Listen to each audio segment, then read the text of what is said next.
गोंदिया जिले के ग्राम रानी बडौद में मंगलवार को आयोजित एक विवाह समारोह ने पारंपरिक शादियों की सोच को नई दिशा देते हुए समाज के सामने प्रेरणादायक उदाहरण पेश किया। शिक्षक हुकुम सिंह राजपूत की पुत्री का यह विवाह अब पूरे क्षेत्र में आदर्श शादी के रूप में चर्चा का विषय बना हुआ है। देखिए हमारी इस पूरी रिपोर्ट में।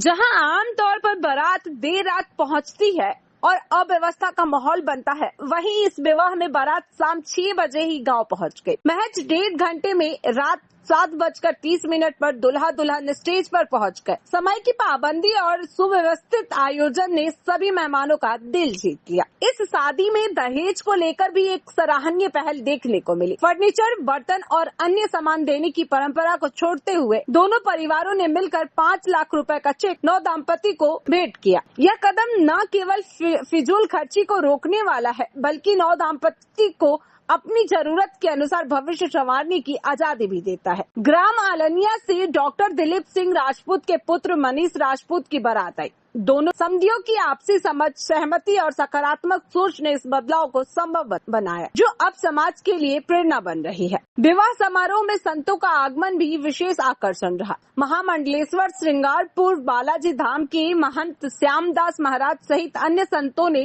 नवदंपति को आशीर्वाद प्रदान किया। साथ ही हजारों की संख्या में समाजजन और अतिथि शामिल हुए और वर वधू को शुभकामनाएं दी। रानी बडौद का यह विवाह अब एक सख्त संदेश बनकर उभरा है। शादी में दिखावा नहीं, समझदारी और सादगी ही असली परंपरा है। यह आयोजन आने वाले समय में समाज में सकारात्मक बदलाव की नई शुरुआत साबित हो सकता है। जैसे ही बारात 6 बजे रानी बडौद पहुंची तो बारात में ना तो डीजे था, ना कोई बग्गी था, ना ही जुलूस वाली लाइटें, क्योंकि बारात दिन में ही आ चुकी थी।